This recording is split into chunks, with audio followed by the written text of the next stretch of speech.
Hello guys. അപ്പോൾ Israel Palestine യുദ്ധമാണ് പ്രധാന വിഷയം. എനിക്ക് ഇൻബോക്സിലൊക്കെ ഒത്തിരി മെസ്സേജ് വരുന്നുണ്ട്, മച്ചാനെ അല്ലെങ്കിൽ ബ്രോ അതിനെക്കുറിച്ച് പറയാൻ. എനിക്ക് ഒട്ടും താല്പര്യമില്ലാത്തൊരു കാര്യമാണ് യുദ്ധം.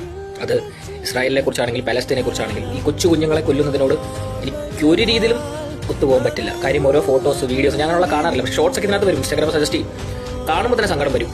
പക്ഷെ എനിക്ക് പറയാനുള്ള കാര്യം, സ്വന്തം രാജ്യത്തൊരു പ്രശ്നം വരുമ്പോൾ പ്രതികരിക്കാത്ത പലരും, പല പ്രമുഖരും, പല മുഖ്യധാരയിലുള്ള ആളുകളും ഇപ്പോൾ പാലസ്തീനു വേണ്ടി പ്രതികരിക്കുന്നത് ഞാൻ കണ്ടു.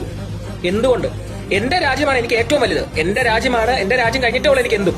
എന്റെ രാജ്യത്ത് എനിക്ക് എന്തും സ്വാതന്ത്ര്യമായിട്ട് പറയാനും ഇറങ്ങി നടക്കാനും സന്തോഷമായിട്ട് സമാധാനമായിട്ടും ഫ്രീ ആയിട്ട് നടക്കാനും സംസാരിക്കാനും കഴിയുന്നുണ്ടെങ്കിൽ എന്റെ രാജ്യം കഴിഞ്ഞിട്ടുള്ള എനിക്ക് എന്തോ. അപ്പൊ എന്റെ രാജ്യത്തൊരു സംഭവം നടക്കുമ്പോൾ അതിനെതിരെ പ്രതികരിക്കാതെ, അല്ലെങ്കിൽ എന്റെ രാജ്യത്തൊരു പ്രശ്നം വരുമ്പോൾ അത് സംസാരിക്കാത്ത പല ആൾക്കാരെയും ഇപ്പോ പാലസ്തീൻ സംരക്ഷിക്കണമെന്നും പറഞ്ഞ് വീഡിയോ ഇടുന്ന ഞാൻ കണ്ടു. പിന്നെ ചിലർ പറയുന്നു മുസ്ലിം ആയതുകൊണ്ട് ഞാൻ പാലസ്തീനെ സപ്പോർട്ട് ചെയ്യുന്നത്. എന്ത് കാര്യത്തിന്? ഒരു മനുഷ്യൻ എന്ന നിലയ്ക്ക് സപ്പോർട്ട് ചെയ്യും. ഒരു മനുഷ്യൻ എന്ന നിലയ്ക്കാണ് പാലസ്തീനെ സപ്പോർട്ട് ചെയ്യേണ്ടത്. ഒരു മനുഷ്യൻ എന്ന നിലയ്ക്ക്. മുസ്ലിം ആയതുകൊണ്ട് ഞാൻ പാലസ്തീനെ സപ്പോർട്ട് ചെയ്യുന്നത് പലരും പറയുന്നത് ഞാൻ കണ്ടു വീഡിയോസ്. അതിന്റെയൊക്കെ ആവശ്യം എന്താ? ഇസ്രായേലിൽ ഹമാസ് കൊന്നൊടുക്കിയ കുഞ്ഞുങ്ങളുടെ പേരൊന്നും ആരും ഇവിടെ വിളിച്ചു പറഞ്ഞിട്ടില്ല. അതെന്താ പറയാത്ത? അവർ കുഞ്ഞുങ്ങളല്ലേ, അവർ മനുഷ്യ കുഞ്ഞുങ്ങളല്ലേ?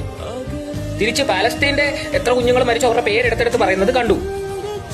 എന്ത് വയാലും മരിക്കുന്നത് കുഞ്ഞുങ്ങളാണ്, ഒന്നും അറിയാത്ത പാവം കുഞ്ഞുങ്ങളാണ്.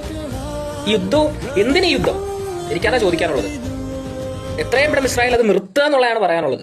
അതുപോലെ തന്നെ സ്വന്തം രാജ്യത്ത് ഒരു പ്രശ്നം വരുമ്പോൾ, എനിക്ക് എന്റെ രാജ്യം കഴിഞ്ഞിട്ടേ ഉള്ളൂ ഈ ലോകത്ത് ഏത് കോപ്പായാലും എന്റെ രാജ്യമാണ് എനിക്ക് വലുത്.